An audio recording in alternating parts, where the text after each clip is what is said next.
Yo, GameBro here, and this is Let's Play Majora's Mask.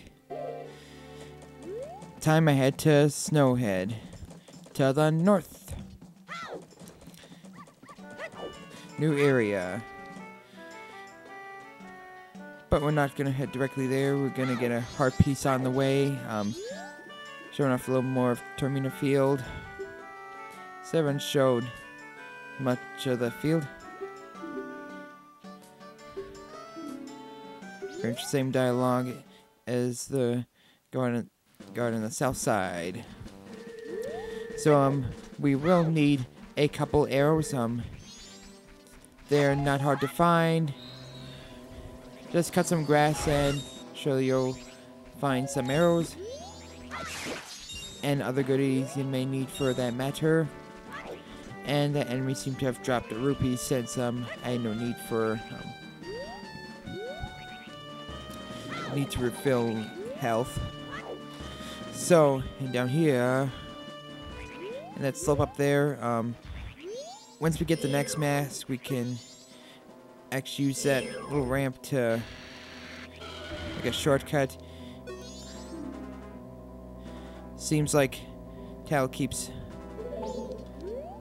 ranting like, you don't know what this enemy is? Seriously? And whatnot. And right over there, play this song. A up, left, right, left, right.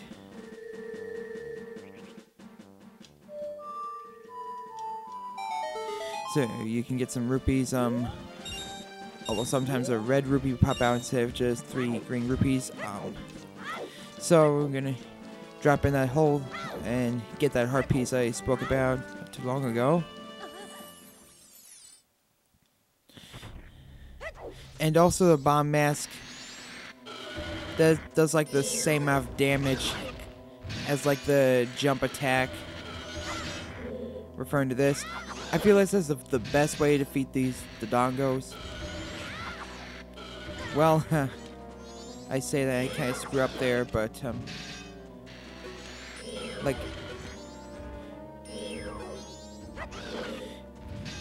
like keep holding Z so you can like strafe, use your shield, go back to the side and repeat. Of course it's easier when there's not a second Dodongo to make things more chaotic.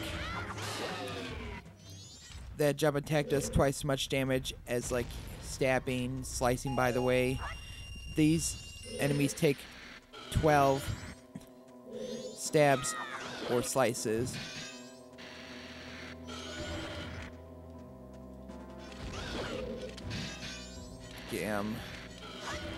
Yeah, just pretty much do what I'm doing and you should be fine.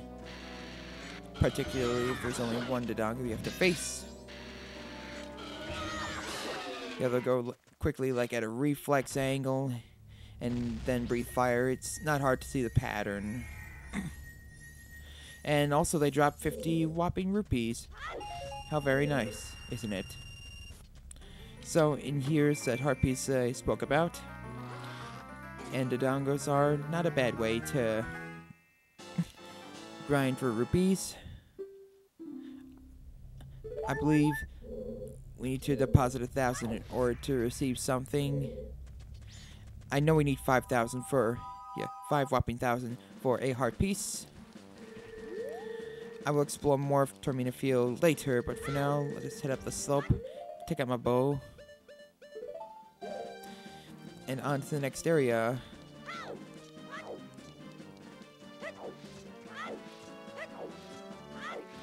See, if you have the mask we're going to get next, you can like use the slope as that ramp as a shortcut over here instead of having to go down and running up that slope.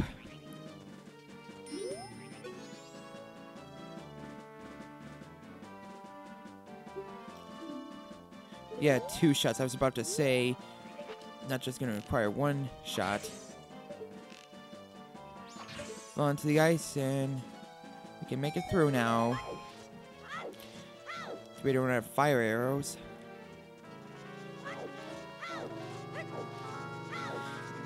It's weird that Kid Link is able to use a bow and a few other things that Kid Link wasn't able to do in Ocarina of Time that only Adult Link can accomplish. We'll only ever have to visit this path once we hit that owl statue. Pretty much done here. I'm pretty sure there's no heart piece or anything. Using the bomb mask does save usage of those other bombs. That's why I have it equipped and such. What does that sign say? I'm curious enough. Guess we're gonna meet with some more Gorons.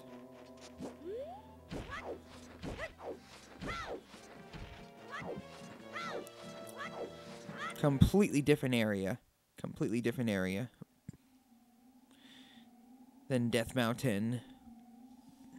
Well, it is a mountain, but anyway. I'm gonna slice that statue, get it over with. Here and now. So I can just warp here from here on out. Got it. Open the wings. That Goron right here, that mask is wearing, it's one of the many masks you can get in this game. But to worry about it later. Explosion. Even though we freed that Tektite, it still wants us dead. It's still seeing blood. I mean, it sees Link.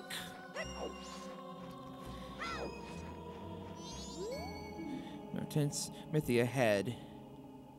We sharpen any sword. We work hard, so your sword works hard for you. I may as well head inside. Up ahead, I mean like 10 feet ahead. And more familiar music.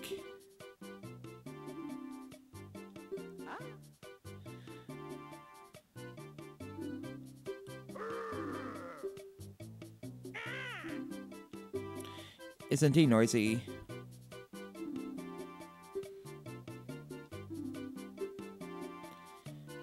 But yes, this is how we can upgrade a sword in this game. Twice, actually. And this same cabin.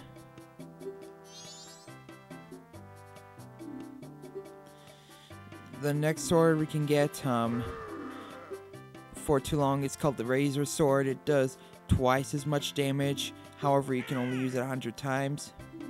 It's not infinite usage, and the game doesn't actually save it. You'll go back to the regular Kokiri sword once you go back in time and such. But the next sword, on the other hand, that the name is completely absent in my mind, does thrice as much damage, and it's a sword you can actually keep.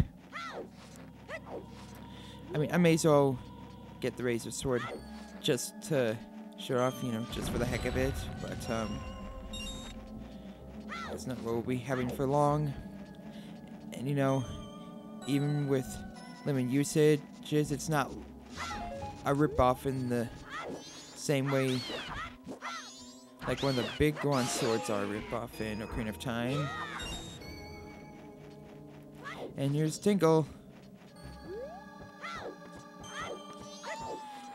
Now let us buy a map from him. These these white waffles, they're pretty much the same, if not exactly the same as regular waffles. They're just, white. They're pretty much recolored waffles. Not much of any difference between them. Let's get a map. Yes, we met before.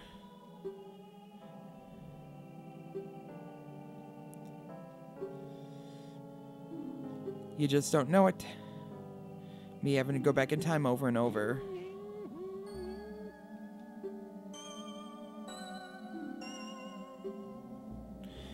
Yes, it's where we're here. The Romani Ranch. That is actually an area that some head into before heading to Snowhead. Hell, there are even some that have headed into it before Woodfall. But since it's more expensive, it's clear the designers will design this game so supposed to head into that other area later and head here first.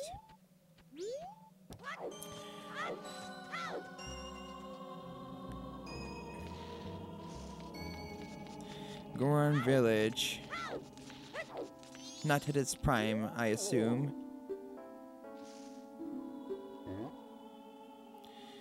Not now. I will head there later.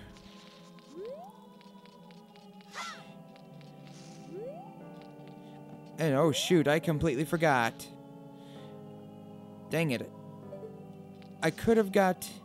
I should have, trade a couple tile deeds so I can trade it to Sticker Scrub. I completely forgot about it. Damn it. Well, yes, I can just come back anytime. That Sticker Scrub's not going anywhere, especially since we can control time and all.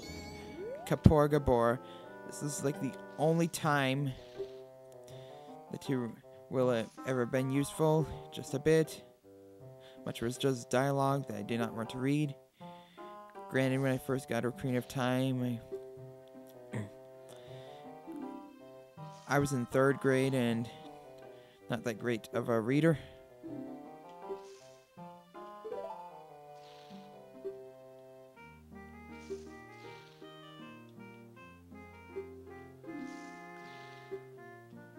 Still can't believe I forgot about that. They described that trading game. Dropping feathers, invisible platforms. Be careful though, platforms are pretty small still. Get a lock on. Not quite a lock on, but get your camera on them and then jump for it. Not too hard, but do be cautious.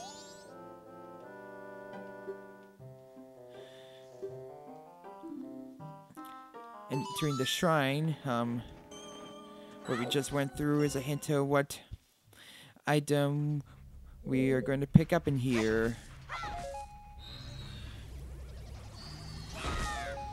So many bombs. So many sprite bombs.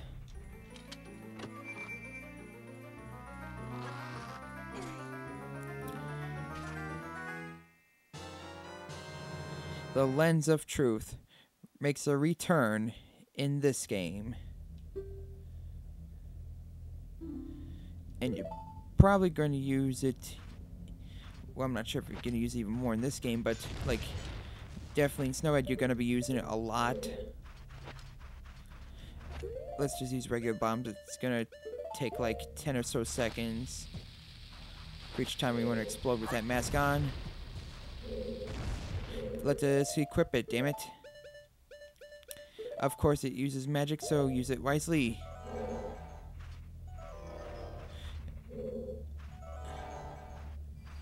There's another treasure chest guarded by a Skulltula. Be careful of that. I'm kind of surprised that this treasure chest isn't guarded by an invisible enemy. I'm pretty surprised at that. See that shadow? Now I see you, and now I don't. Hiya! Well, that wasn't good enough. I'm gonna spin too. And oh yes, that's right. You can't like execute the longer range spin attack.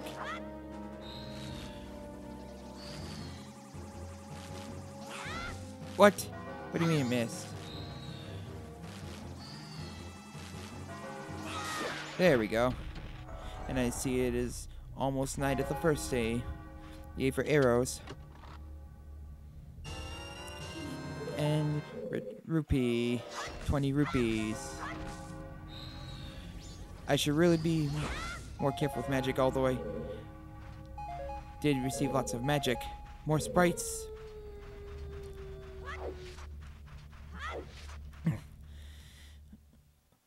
But we shall make more progress in the next part. That's what we've been jumping on, by the way. This is Game Bro. See you all in the next video.